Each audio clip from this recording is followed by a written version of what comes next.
Hey guys, welcome back to Freedom of Sports. Today we will be talking about the one and only Tom Patrick Brady. He's been incredible the last 20 seasons, 21 seasons. He was well hated on the Patriots. And I think he got a lot of love when he switched to the Buccaneers. And in reality, we realized that it wasn't Tom Brady, it was the Patriots. The real question everybody is asking is, will he be back for the 2023 football season? And I know he hasn't replied, and he's putting his response off, and a lot of people are saying he's going to trade and run to a different team. A lot of people are saying he might end up on Fox as a news reporter for the sports. So, me personally, when you look at his stats,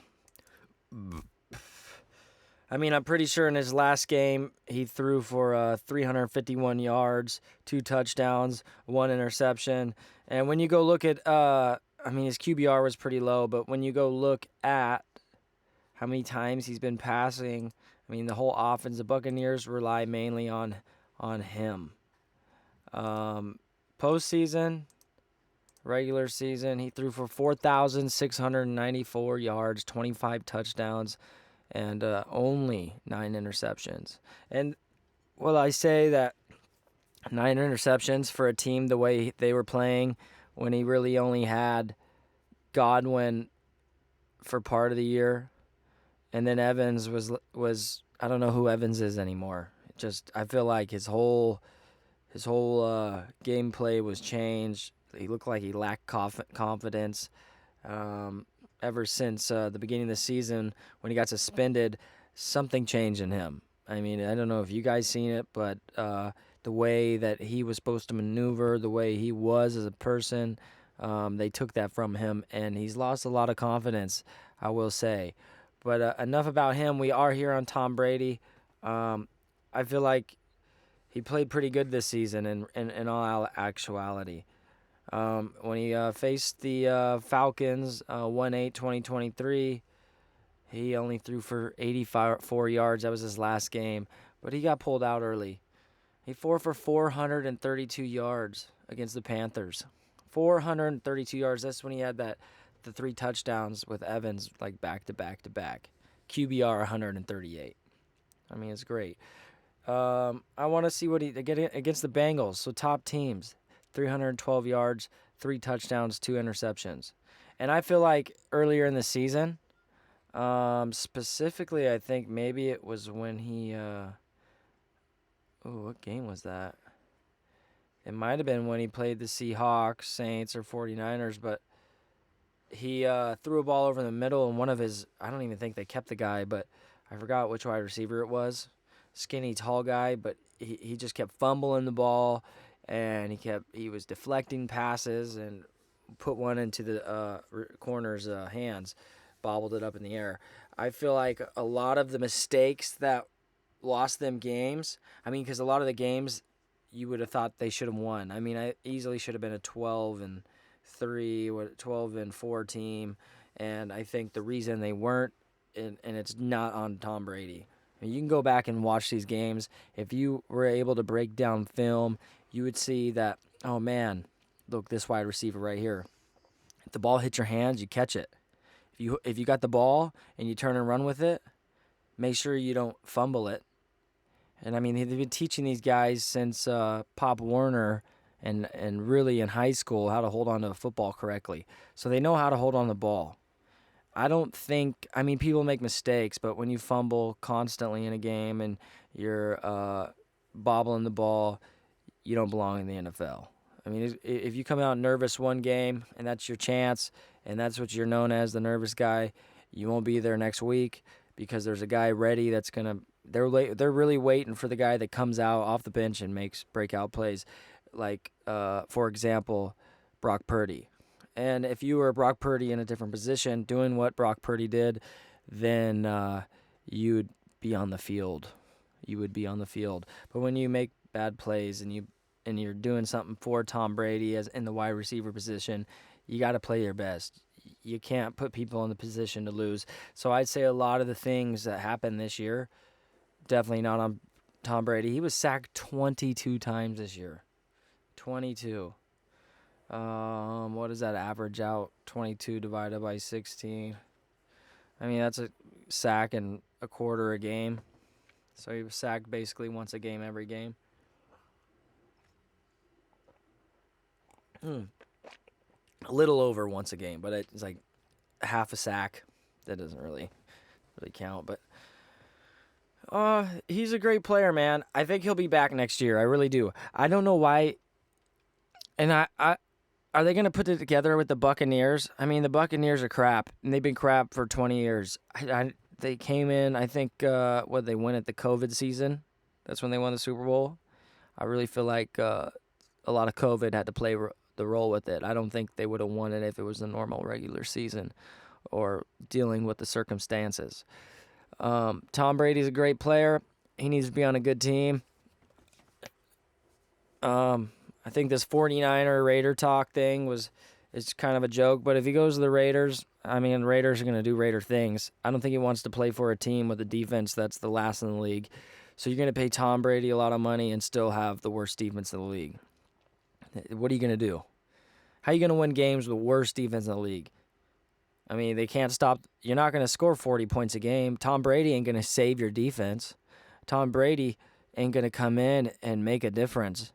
Because if you can't stop another team's offense, there's no point in even going out on the ball.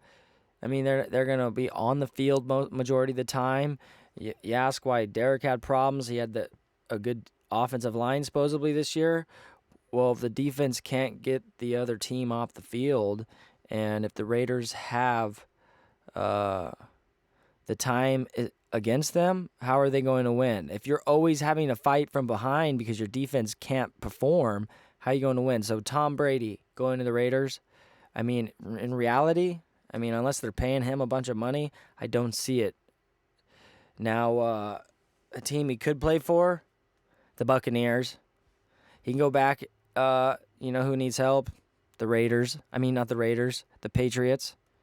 So if he goes back to the Patriots, how would you see it? Their quarterback needs a lot of help. They got two guys over there that are really young, and obviously it isn't working for them. You bring Tom Brady back in for, however long he wants to play, as long as he stays healthy. Those guys get the performance under Tom Brady and get to learn for Tom Brady for a couple seasons. I feel like the Patriots quarterback still give it back to Mac Jones. And I still feel like he would perform better because in reality, I feel like he's got the Tom Brady, look. He kind of plays in the pocket. He's slow. He's not going to move around. And I feel like a guy like Tom Brady could potentially turn Mac Jones into who he should be, who he should have already been. That's my thought on that. But Tom Brady this season, I mean, his record didn't show for who he is, and throwing 4,694 with an overall 96.4 QBR, and maybe his passing percentage was 66.8. I mean, that's not horrible. He outperformed a lot of other quarterbacks in the league. A lot of them. I mean, I don't know if our quarterbacks in this generation, except for like maybe Joe Burrow and Patrick Mahomes, they lack the go-getter. I don't know if technology plays a role in this generation, but I know that in Tom Brady's generation, they weren't affected by technology like we are. Like what's going on right now and how I'm able to communicate with you guys. 20 years ago, this wouldn't have been a thing. Me being able to post on YouTube and having a channel to open my freedom of speech and when I think about these sports and when I think about the individuals in the sports, I mean, it's great. I myself, I've played sports all my life.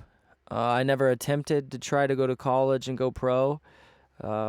I was already kind of beat up and I had a lot of other stuff going on. But I do enjoy sports. I enjoy looking at the quarterbacks and seeing what they're doing. I specifically like what Tom Brady's doing. It proves a point. I really think if you're as old as Tom Brady is, and you still want to go out there and do it, and I mean, we only got one life to live, and if you're healthy enough and you want to go play ball, and there's a team you could play for, or if you want to go back to school, you're 40 years old, 30 years old, and that's what you want. If I was to be able to sit down and talk to somebody that was like, hey man, I've been contemplating playing football for the last 10 years. Well, why haven't you done it? And I ask myself that all the time. I'm in that same position. You know, I played quarterback all my life for the majority of it. I've been out of football 10 years. I think about it quite a bit. Not that it holds me back. I do a lot of other things, man. I got a lot of things going on. But football is it's one of the greatest sports in American history. It took over and knocked out baseball. I mean, baseball is still in its own lane, but you just think about how things are going in the world. Football is a bigger sport than baseball, and they call baseball America's pastime for a reason. And a lot of these guys these days, like Patrick Mahomes, could have easily been a Patrick Mahomes on the baseball field and went pro at baseball. He chose football. A lot of guys are choosing football and like choosing basketball. Yeah. I don't know. What do you guys think about Tom Brady? You think he is the guy? Do you think he'll be back next year? I sure hope so. It's been a great year watching him perform. Even though the record, just to be able to see his diversity, humility, perseverance. He did had some blow-ups, and to see what he's dealt with this season. To talk about Tom Brady, you'd have to talk about what we know about him, and I can't believe they tried making a mockery of his relationship. Like, in reality, it's none of our business, but they're trying to ruin his name. If you didn't see what they were doing with Tom Brady, why are they pushing him out of the league? I mean, that is the question. Do they not want to see? They don't want you to see him. They want you to be old. He's too old. He can't perform in this league. He's too old. They put that in your mindset already. So when you're 40 years old, the broadcasters, like the news stations, the media, in reality, they want you to think by the time you're hitting 40, 45, you're already an old geezer. Is that what they want you to believe? What if you put in the effort like you were 20 years old, like Tom Brady does? Do you see the results? He isn't the only one that can perform this well. If you put in the effort, why can't you? And this doesn't have to be for the quarterback or the position, but why give up in life when you're in your 40s? A lot of guys, they're giving up 45, 46. Why? There's so much more to live for. Don't turn to the negatives. Don't call everyone else negative. When you hear the truth, why don't you let it resonate? Why don't you take it for what it is and build off of it? I mean, I've seen guys in their 40s, in the baseball scenario, pitching just as well as, or probably better. Didn't beat their arm up through their 30s, but now they're coming back out and wanting to play, throwing a decent fastball. 85, 90 on the left side, being in the 40s. And looks like a D1 baseball player to me. And if you have played D1, it's not hard to get back to that level. You've already been there. Here's the thing. If you've already been at that level, it's easier to put yourself at that level, to play at that level. So even if you played pro ball and you're like a certain guy that wants it, I just say go get it. Don't give up. When you give up, it's over. That's when you're old. And if you're still focused on a dream or an experience that you want to have or even relive, don't worry whatever everybody else is saying. It doesn't put you in a box at all.